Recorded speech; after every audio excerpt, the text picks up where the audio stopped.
If I'm faced with a job application and then I've got to put together all sorts of different pieces of information, I've got to go through this hoop and then this hoop and then this hoop and then this stage and click on this. This is hard, this is tough. It's not that necessarily a dyslexic can't do it, but that it's off-putting. Yeah. And as soon as something's off-putting, you're less likely to go through all that pain of doing it.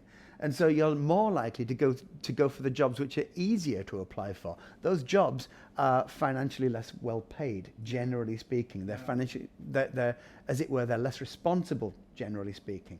And so one of the problems that we have is that the recruitment application process is hard.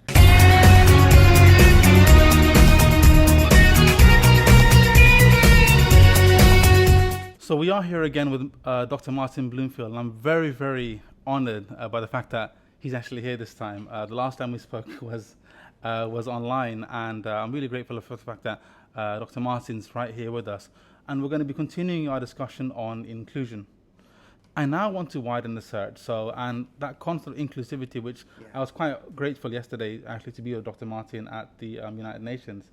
And we touched upon a topic, and I thought, I have this great opportunity, I would like to open that up. So my first question for you, Dr. Martin, was, when it comes to career options, what does inclusion look like? What do we do for those students who don't make it to university, who don't, do we leave them behind?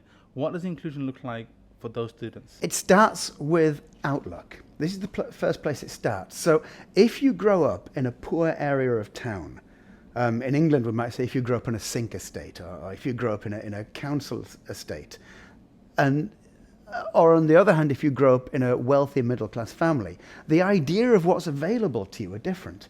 So people who grow up in council estates, they don't have the same outlook, and that's not their fault. They haven't been given the same vista of understanding that the people who grew up in middle-class families have. So middle-class people will expect middle-class wages. People from working-class backgrounds will expect working-class wages. And one of the problems that we have is that different demographics have different understandings of what's available to them. So that's the first issue. What we need to do is even that playing field. And we don't need to bring anyone down. It's about bringing everybody up to the same level of the playing field. We never bring anybody down. The second thing, of course, is to understand different people's skills and abilities. So we tend to look, for instance, at special educational needs. We tend to look at dyslexic kids or at autistic kids as people with deficits. Now, it's not the only way of looking at children. It's not the only way of looking at students. And so if we look at them as people with deficits, what we do is we essentially say, well, you can't do this, you can't do this, you can't do that. When I was at school, I went to career advice, and they basically rained on my bonfire for absolutely everything I wanted to do, and said, well, you could possibly do this. And that was just such a disappointment, and it was so crushing. And so it's about changing the mindset of, first of all, changing the mindsets of the kids themselves, giving them that outlook that they can achieve this and they can achieve that rather than only this and that. Second, changing our own mindsets so we don't look at them as deficient. I really like that idea, Dr. Martin, that it's not about bringing everybody down, it's about bringing everybody up and creating more opportunities. And it really is true that different opportunities are available for different people, but it's about making people aware of what opportunities are available for you. Yeah. Okay, well, my second question relates to career options. What does inclusion look like there? So I've worked in Qatar for 10 years, as I was telling you yesterday. I worked in 3 different schools, and a lot of career guidance relates to, well, where it's going to help you get to university, that's it. But what should counselling look like? And I was having this conversation with myself actually recently, that should be more akin to coaching, because should we not be teaching our young people, especially those with different special needs, to take ownership of their own decisions and not just be completely reliant on, well, whatever my career counsellor says, that's what I'm going to do. But what do you think should be the role of career counsellors actually when it comes to special needs students? Absolutely, they should be coaches. There's a lot of evidence, and some work I've done myself shows this quite clearly, that one of the things that, let's say, people on the autism spectrum really want is they want coaching. And it's that coaching that helps them become self-sufficient. It helps them become autonomous. Career counsellors are basically just people to tell you what to do, to give you advice. Coaching is there Essentially, if you've ever flown a glider, I don't know if you've ever flown a glider, but on the one hand you've got the powered plane, and then there's the rope, and then there's the glider behind it, and at some point the rope cuts and the glider flies on its own, and that's what the coach is. The coach is there to cut that rope so the glider can fly on its own. What's interesting is that where you get good coaching, you'll find that let's say neurodivergent students, they find that their skills can be actualized. They can focus on their own skills, and this invariably helps the company. So the vast majority of the studies show that where you have, let's say, neurodivergent employees within a company, then the company performs better. Wow. Even managers perform better. This is fascinating. So one of the reasons that managers perform better is that they say it helps them become more design thinking in their approach to management. So they're more individualized in what they do and how they do their management roles. And that gets better results, and it brings people together. So coaching permits, it enables this inclusion, and it enables this increase in productivity and in general well-being within a company. All because you put in the onus on the person to help. They're guided rather than told where to go. Yeah, absolutely, yeah. No one should ever be told, because it doesn't do anything when you tell somebody. It doesn't get through to anybody. What happens is we model and we facilitate, we assist. And when you do that, you find out the skills, you find out the touch points, you find out where the sensitivities are, you find out where somebody can really perform to their best. And when you can do that, then everybody benefits. There's just a point though. We talk about, when you're at university, what's career guidance like? Or the transition from let's say, from university into work, or the transition from school into work. Yeah. The British Dyslexia Association's latest figures are about 15% of the population is dyslexic. And the International Dyslexia Association puts the figures at something like 15% of the population being dyslexic. The world's population? Well, there are different figures around the world, but we can take the International Dyslexia Association as quite well informed, because it has branches all over the world, and so does the British Dyslexia Association. So let's just assume that something like 15% of the population is dyslexic. We don't know, because in some countries it's really low and in some countries it's really high. But 15 is kind of in the middle anyway. Got you. If we take that figure as correct, then we have a look at how many people in Britain get into higher education. Now, in Britain, the understanding of dyslexia is quite large, actually. There is a fairly good understanding of dyslexia. It doesn't feel like it, because there's always more to do, but actually the British understand dyslexia fairly well. The figures show that round about 5% of students in university are dyslexic. Now, what this means is that 15% of the population is dyslexic, 5% of the university's population is dyslexic. So we have, if you like, we've cut the number of dyslexics who get to university into a third. We've cut it by 2/3.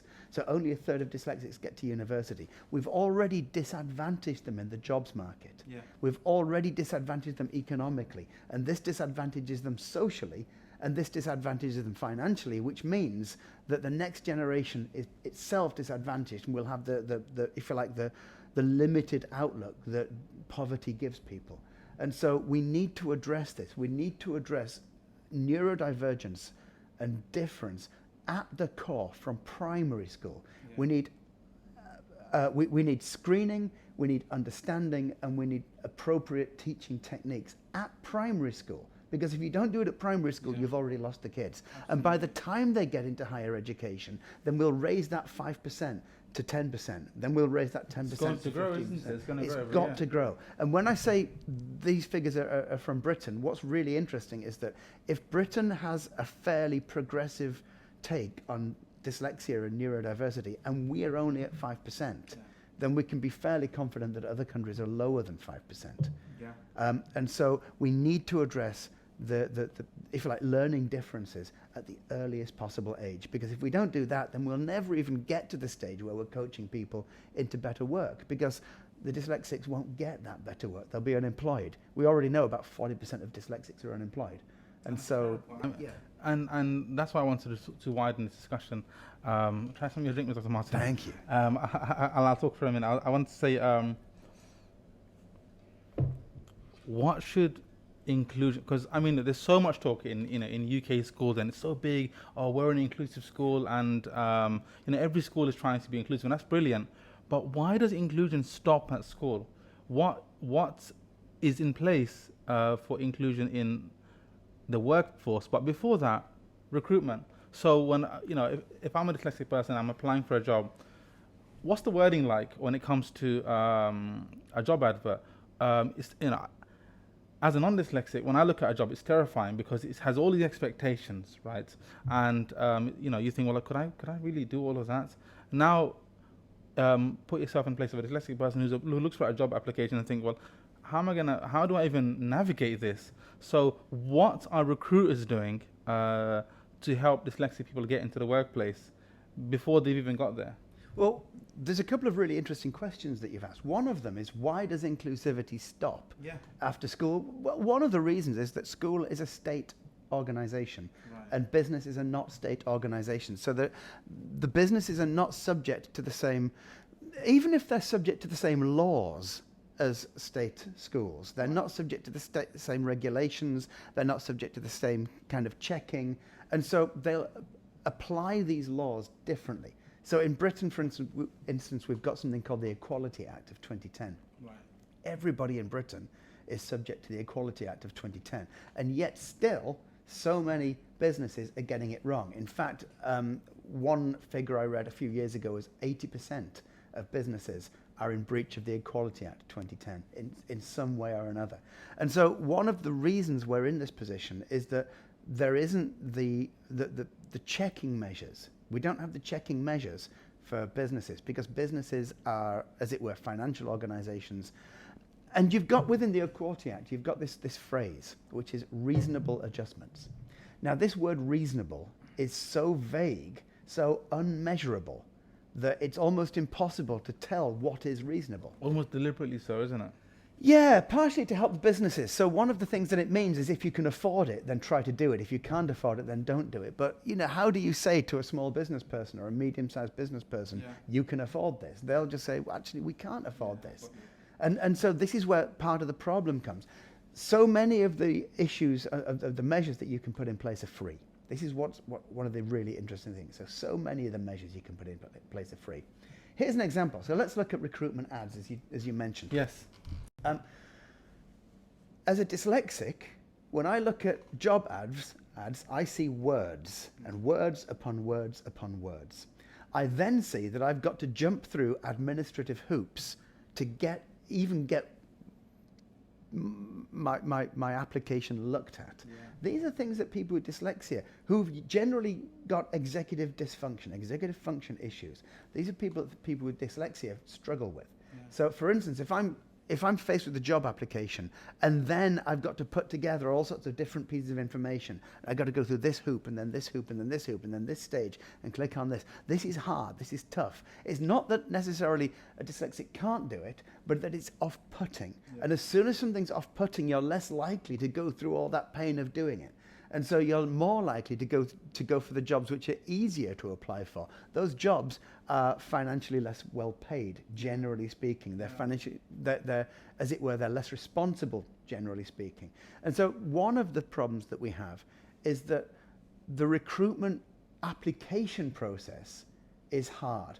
The language used is often very wordy. That's off-putting.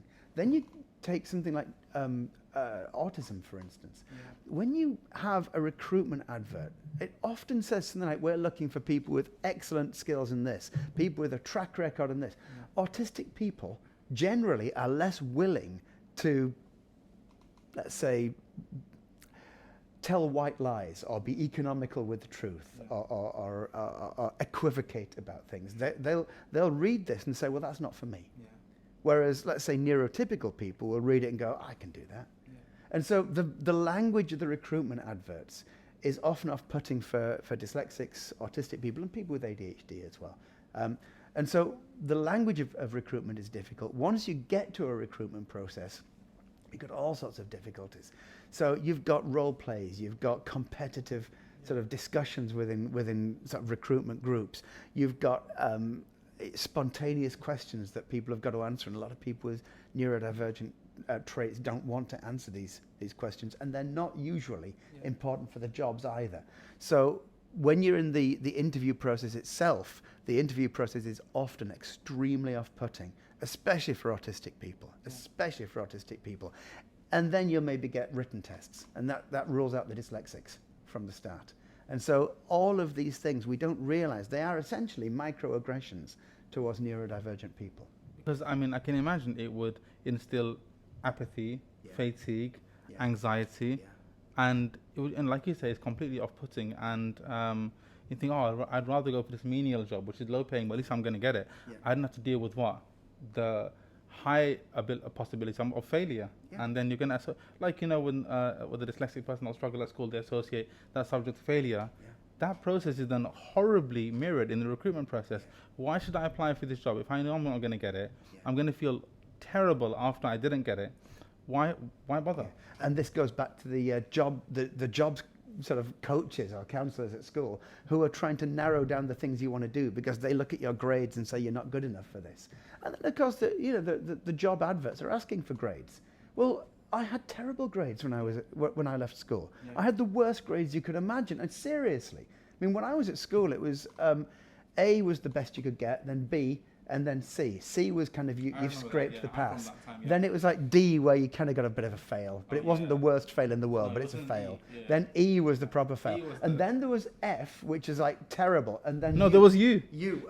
There was U. Most of my grades were E's, F's, and U's. Yeah, I got a couple of low grades, and it's you remember that grade. That grade doesn't leave you because that's your ability in that subject. Yeah, and people still ask for GCSE and O-level grades and A-level grades. I mean, my experience is I don't mean vast, but I've got a lot of experience and I've got higher qualifications, and people will still, I mean, if I were looking for a particular kind of job, people would still ask what my O-levels and my A-levels were. They're not relevant. They're really not relevant. I mean, in the sense that I think, going back to what we were talking about earlier with coaching and recruitment, shouldn't coaches say, okay, hello, James, tell me what you can do, and then we'll think, after we figured out what you can do, not what you can't do based on predetermined grades or whatever. Tell me what you can do. Tell me what you're good at. Tell me things you like doing. Then we can find a career path appropriate for you. Same with recruiters. Shouldn't recruiters say, hi, James, thank you for coming in. Tell us what you can do. And I'm sure we can find something in our company that you'll be good at, that you'll enjoy, and that will not, cause you to feel anxiety or, that fear of rejection.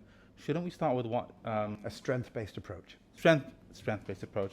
That's from my thinking, but I want to throw it over to you. Yeah, most employers and recruiters would agree. The fact is they're still not doing it, partially because here's one of the things. I mean, I've said a number of times that especially with neurodiversity, we don't take a strength-based approach. We take a deficit-based approach. Yes. And one of the ways we know this is that almost all the tests for, let's say, dyslexia, could be ADHD, could be autism, but almost all the tests you will take are tests to see what you can't do.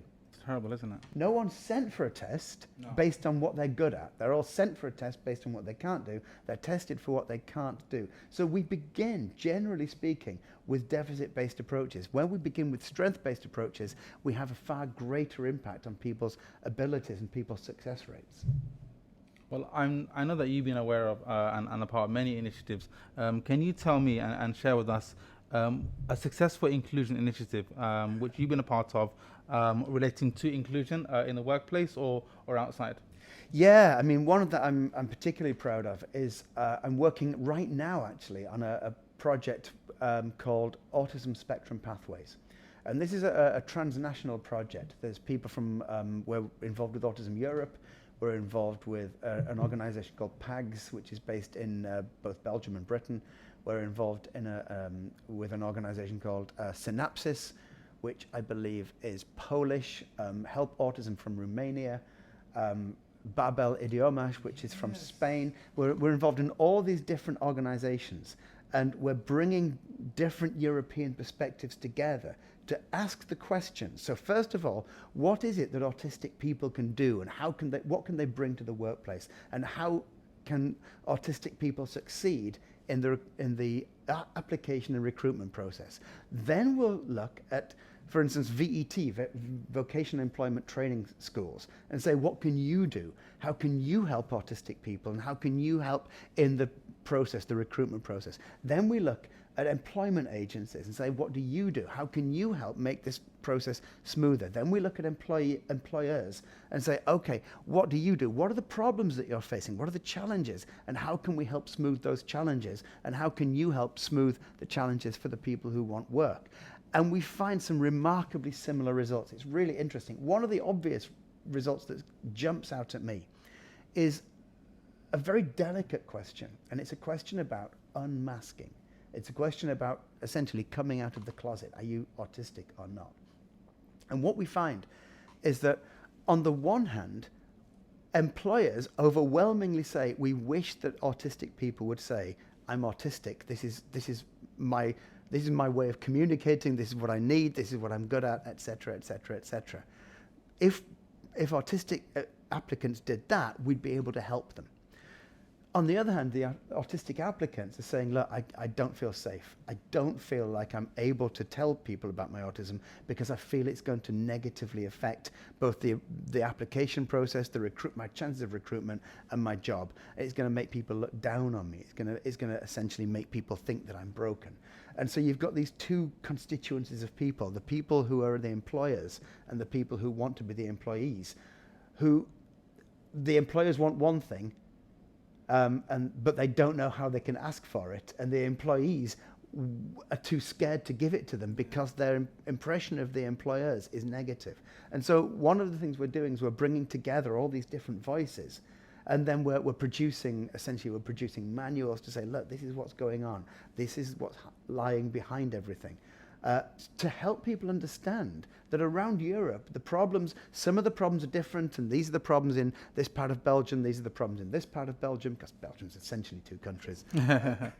Here's the problem in Poland, here's the problem in Romania, here's in Britain, here's in Spain, and we're bringing all of these voices together. Some of the problems are different, some of them are similar, and we're showing people what the problems are and taking a 360-degree approach to the challenges.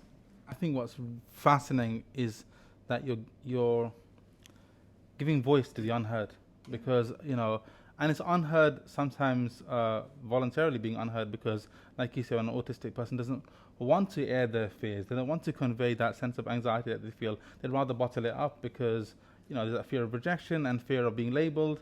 But the fact that as an organization you're working to put those voices out there, have those voices heard.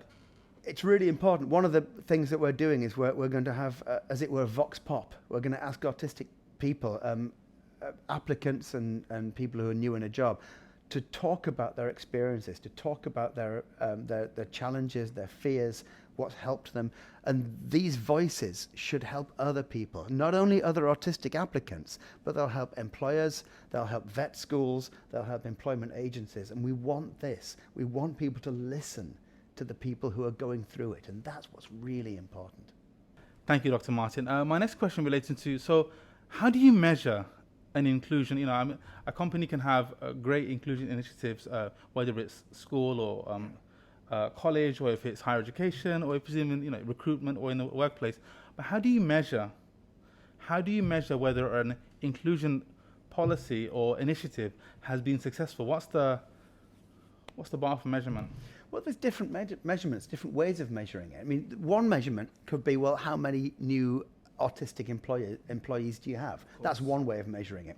Another way of measuring it is saying to the autistic employees you already have, how do you feel now? Did you feel comfortable before? Do you feel more comfortable now? Like a temperature check. Like a temperature check. Another way of measuring is to speak to the management and say, well, look, did you have problems before? Do you have the same problems now? So there's all sorts of different ways of measuring. And so one of the things I'd suggest is when people start to measure inclusion, work out what it is you're measuring and why you're measuring that, because different people might mean different things by a success rate for an inclusion policy. Yeah, that's really fascinating. I guess it depends on what the objective was of the policy. Whereas originally, was it to recruit more dyslexic people? Was it to widen the net and to be more strength-based approach rather than deficit-based approach? And then if you want to recruit more dyslexic people, the question is, well, why did you want to recruit more dyslexic people? Are you just ticking boxes, or do you think that it actually has a benefit? Yeah. Well, if you're ticking the boxes, in a way, that's not inclusion. It doesn't matter. Yeah. But if you want to achieve certain goals, if you want to have a more creative organization, or if you want to find solutions that you couldn't find before, well, you can measure that. Have you got this more creative company culture? Have you found the solutions you weren't finding before? And then, of course, you can then ask the new employees, how do you feel? Do you feel welcomed? Yeah. And then you can break down what it means to feel welcomed. So you can easily break this down into different dimensions of if you like, feelings of safety in talking about problems, or levels of, as it were, punishment for coming to work late, or that kind of thing. So there's all sorts of ways that you can measure all these different dimensions. So people really need to ask what it is they're looking for, why they're looking for it, and then break it down into little bits. You can easily measure that. And it sounds strange because you're measuring something which sounds immeasurable. Inclusion, how do you measure that? Something tangible, is it? Exactly. But you can break things down, and you can at the very least measure certain outcomes, and these outcomes are closely related with inclusion. Well, Dr. Martin, I only have one more question, which was this. You mentioned earlier that recruiters would love to be strength-based approach, but that isn't the current reality. So what advice do you have for recruitment and employment agencies looking to improve the inclusivity in a very genuine way? And when I say genuine, I mean, so not just a tick box, because that's a very easy to fill, but what genuine advice could you give for a company that sincerely wants to be more inclusive when it comes to an employment and recruitment agency? This word sincere is really nice, because one of the things that's always difficult is to get that, I don't mean sincerity, but to get that genuine love for inclusion and inclusivity. So the first step is to make that love and to make that drive genuine. And one of the ways to do that is to create, as it were, pathways of empathy. So people can see the benefits it brings, and people can feel the emotions of the people they're dealing with, and they understand truly what inclusion is about and why. And one of the ways of doing this is to ask questions of what is inclusion. And that's a really interesting question. So, one person said to me once, it's making the normal normal. I remember once saying it's making the unfamiliar familiar. And there's all sorts of different ways of looking at what inclusion is. The next thing is that I've always been a fan of bringing different minds together. And that's a really important thing, because generally speaking, you'll find that one company or one organization has managed X, Y, and Z, but they find A, B, and C difficult. And another organization finds A and B really easy, but C, D, and E difficult. And another organization finds, and where we bring people together and learn from each other, we learn best practice from each other, that's where inclusion is, as it were, facilitated. So one of the things to do is to get out of our own bubbles and to speak to people, to learn from others, to go to inclusion conferences, to listen to podcasts like yours, to find out what it means to overcome successes. Another thing is to have the mindset that, imagine an organization is like a living being. You would never take a child, a 5-year-old child, in first grade at school. You would never take that child and say, right, by the end of this year, we expect you to know astrophysics. You would never expect that. You'd think, okay, that's going to be 10 or 15 years down the road when they're fully educated and then they can go off to university. That's when you'd think they're going to learn astrophysics. It's the same with an organization. You shouldn't take an organization and say, right, by the end of this year, we're going to be fully inclusive, because that's hard. And it also means that you've set yourself an impossible target. So what we need to do is we need to start treating organizations as organically growing. And the inclusion isn't an end point. Inclusion is, if you like, the activity of being inclusive. Yeah. And this is something that's constant and something that develops and something that grows in different ways. Then there's, if you like, internal, I won't call them audits, but when we reflect on how we do things. And so constantly reflecting on what's happening, on the success or otherwise, and where things are difficult. Because generally speaking, I often hear, let's say with schools, but businesses are the same thing. I hear people say, we can't do this. We'd love to, but we can't because it's too difficult. Yeah. And I always say, well, look, finish that sentence. What you mean is it's too difficult for us. Yeah. Or something along those lines. And as soon as a business becomes what's easy for us, rather than what helps the people we're trying to help, or what creates the inclusion for the people we're dealing with, then maybe we've got this wrong. So start to say, okay, it's too difficult for us, but if we don't do it, it's too difficult for them. And start weighing and balancing the outcomes. Also, too difficult is, as it were, a big word or a big phrase.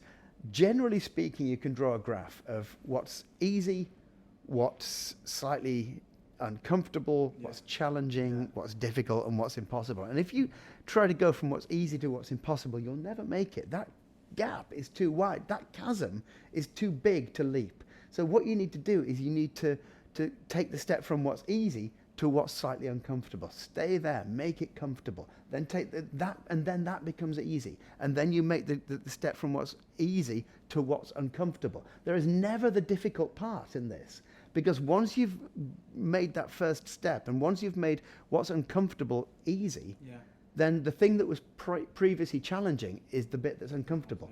And so you're just making these small baby steps, and you're never doing anything that's challenging, difficult, or impossible. You're always doing something that's perhaps just a little uncomfortable, but you can do it. And that's one way of looking at it. I really like that you said getting people together and talking. And that might be a soft plug for our hopefully upcoming conference on inclusion in Qatar. Yeah. Okay, so watch this space for that conference. It's going to be people from all over the education and even higher education, and possibly even the workforce spectrum, because it's going to be getting people together. And I wanted to ask you one small follow-up question, if you don't mind, which is that how can we start to get school counselors to start coaching? How do we get them to make that shift? Two things. First of all, we have the shift in what they want to do. So when you go into a job, you have a perception of what your job is. You can't impose a new perception of that job onto anybody. So you have to take people with you. So it's all about working with people. And one of the ways of doing this is to create the culture. Because people tend to do what is culturally acceptable within their groups. This is, there's all sorts of research behind this. So you don't want to feel left out. Exactly, yeah. This is why, for instance, you might present the best arguments for climate change or whatever it is, and yet people will just say, yeah, but no. And one of the reasons I say no isn't that they're not being rational. It's that they're in a group of people that doesn't accept it, and they don't want to be outside that group. They don't want to be outside that culture. And that's the overriding urge for them. And so what we need to do is create the culture where people want what we want. And then we can provide coaching for this. This is fine, So you provide the desire, and you get people on board, and then you can provide the coaching. And the coaching is the easy bit.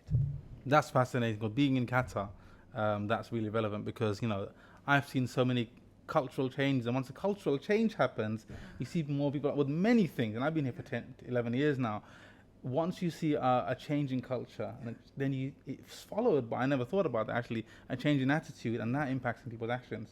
Or if you start with action, nobody's going to want to do anything. I'm not doing that. No one else is doing it.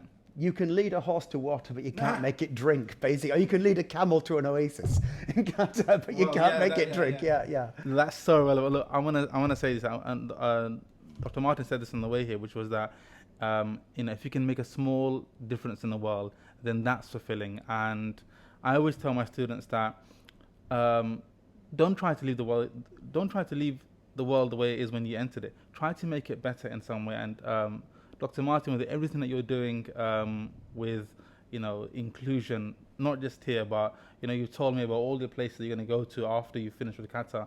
I'm so in awe, and I'm so grateful for the fact that I've had this face to face. They say don't meet your heroes, but today I did, and I'm really grateful that I did, because it's been such an absolute pleasure to talk to you. And I'm so glad that we went from a discussion on Zoom about inclusion in school. Now we talked about inclusion in recruitment, in the workforce, inclusion in school counselling, and I can't wait for our next conversation. I don't know where it will be. It might be a conference, but watch this space. Thank you so much for your time, Dr. Martin.